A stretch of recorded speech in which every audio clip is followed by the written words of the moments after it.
December 3, 2025, Beaver Creek, Yukon. The Alaska Highway is closed, no warning, no explanation, just a line of trucks stretching for miles. The news spreads fast. Canada has shut the border to all U.S. commercial traffic. Truckers, families, and business owners are stranded, their plans and livelihoods frozen in the cold. Canadian officers hand out notices citing a new National Security and Economic Sovereignty Act. The message is clear. The vital artery to Alaska is severed. For the first time since World War II, the Alcan is a symbol of division, not unity. 80% of Alaska's goods come up this road. Now, store shelves in Anchorage and Juneau face going empty. They can't just do this, can they? Asks Dave, a veteran trucker. His words echo the disbelief on both sides of the border. The closure isn't a delay, it's a blockade. The shock is immediate and total. Families trying to get home for the holidays are turned away. Business owners watch their futures grind to a halt. The Canadian government confirms the closure is indefinite, retaliation for escalating trade disputes.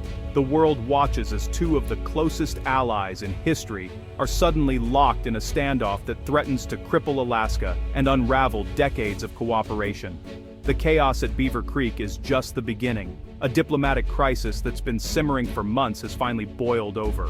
The long, peaceful relationship between the US and Canada has hit a wall of ice. Was this temporary, a misunderstanding? As the day drags on, reality sets in. The legendary Alaska Highway, once a lifeline, is now a flashpoint. The winter in the north just got a whole lot colder. The world holds its breath. This crisis didn't come out of nowhere. It's the result of a year-long trade war spiraling out of control. It started with a 25% US tariff on Canadian steel and aluminum. Canada hit back with tariffs on American goods. Instead of cooling off, both sides escalated. US tariffs expanded to Canadian lumber. Canada retaliated against American agriculture. What began as a dispute over trade became a matter of national pride. The breaking point: the US imposed a border adjustment tax on goods transiting to Canadian ports, targeting key shipping routes. Canada's Prime Minister called it an economic blockade and promised a coast-to-coast response. Diplomatic channels went silent. Trust eroded. The final act. Canada closed the Alaska Highway, a move as strategic as it was symbolic. The Alcan, built for unity, became leverage in a bitter standoff. Missed opportunities for dialogue and escalating rhetoric paved the road to this shutdown. Now, both countries stare into an economic abyss of their own making. The world's most stable border is suddenly a fault line. The cost of pride is mounting. The crisis is real. The Alaska Highway isn't just a road.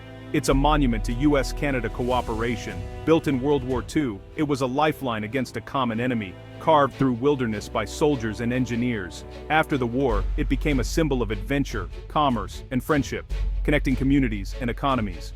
For generations, families and truckers have traveled its length, experiencing the shared culture of the North. The border here was more a seam than a barrier. Now, the closure shatters that legacy, turning a symbol of unity into a tool of division. The road built to defend the continent is now the centerpiece of a conflict between its builders. The iron gates at the border reject 80 years of shared history. The spirit of 1942 is gone, replaced by suspicion and hostility. For those who know its history, this is more than politics. It's a personal wound. The real cost of this crisis is measured in lives, not tariffs. Sarah Jenkins, a shop owner in Anchorage, waits for her Christmas inventory, stuck in a truck somewhere in the Yukon. If it doesn't get here, I can't pay my rent. I might have to close for good. Mark Chen, a Seattle trucker, is stranded in Fort Nelson. I'm supposed to be home for my daughter's birthday. We're all just stuck here. This isn't about us, it's about politics. The Miller family, turned back at the border, faces canceling their Christmas trip or paying thousands for last-minute flights. This highway is the way home, Tom Miller says. To be treated like a threat is heartbreaking. On the Canadian side, businesses in Whitehorse and along the highway are collapsing. Hotels and restaurants are empty. Jean-Luc, a mechanic, stands in an empty garage. They see numbers on a page. They don't see that the American tourists are our friends. The closure has severed deep personal and economic ties overnight. Truckers, families, and small businesses are the collateral damage. The pain is shared on both sides of the border. The politicians may argue, but it's ordinary people who pay the price. The highway's closure is more than an inconvenience. It's a crisis of community. The stories multiply. canceled trips, lost jobs, empty shelves. The border, once invisible, is now a wall. The sense of loss is everywhere. The future feels uncertain. The cost of this standoff is human, immediate, and profound. The road home is closed. The wounds will last. The crisis is personal. The world is watching. The stakes are real. The need for resolution is urgent. The voices of the stranded demand to be heard. The border must reopen. Alaska is effectively an island. 80% of its trucked goods cut off overnight. Supermarkets warn of empty shelves. Construction and pharmacies brace for shortages. Prices skyrocket as companies scramble for alternatives. The pain spreads south. Washington's ports and trucking companies face chaos. The Port of Seattle is overwhelmed. Shipping costs soar, and logistics networks unravel. Canadian communities along the highway are hit just as hard.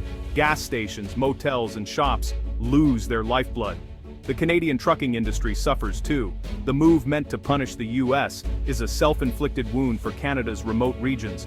Globally, the message is clear. Even the world's most stable border can be weaponized. Investors grow nervous. The crisis risks normalizing infrastructure blockades as a tool of statecraft. The world learns that no supply chain is truly safe from politics. The US-Canada relationship, once a model, is now a warning.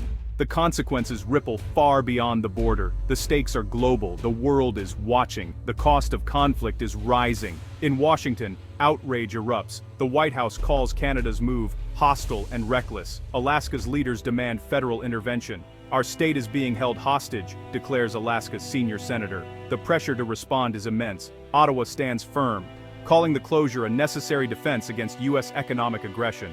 The Prime Minister says, "We will not stand by while our industries are crippled." The move rallies some support, but draws criticism from Western provinces, who feel sacrificed for a political fight. Local leaders are caught in the crossfire. Alaska's governor declares a state of emergency, organizing airlifts of supplies. Mayors on both sides plead for a solution. This isn't a fight between us. We are the casualties. The international community urges calm. The UN calls for immediate dialogue. The crisis tests the post-war global order built on alliances and free trade. The longer the standoff, the more both nations' reputations suffer.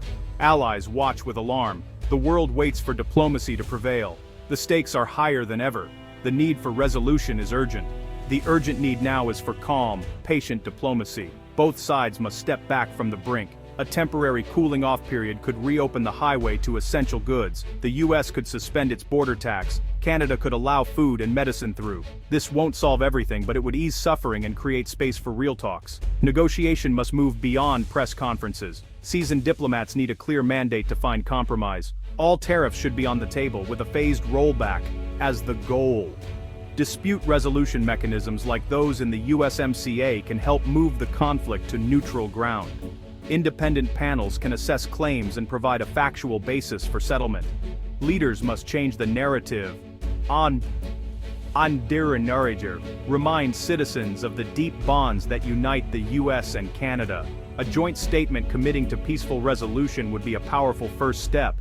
The world needs to see that this diplomatic winter is not permanent. A thaw is possible. Reopening the highway and signing a new deal isn't enough. The real damage is to trust. Lasting peace requires rebuilding belief in each other, not just treaties. Trust is built in border communities, through cultural exchanges and everyday interactions. Grassroots efforts are key.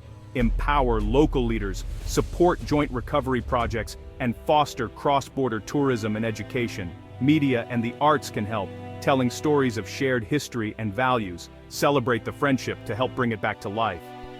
The US-Canada relationship is more like family than business, sometimes bitter but deeply connected. This crisis is a reminder the relationship must be nurtured and protected. Communication, empathy, and perspective are essential. The road ahead is long, but it must be traveled together. The goal, a stronger, more resilient friendship. Every crisis brings opportunity. This dispute can be a wake-up call. The path forward isn't just reopening the border, it's forging a new, deliberate partnership. Modernize the Alaska Highway, smart infrastructure, digital connectivity, and sustainable upgrades. Create new diplomatic channels. A permanent bilateral council to manage shared interests and prevent future crises.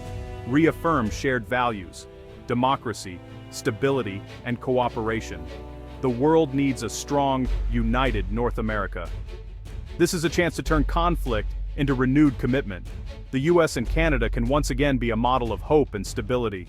The future depends on learning from this moment. The road to reconciliation starts now.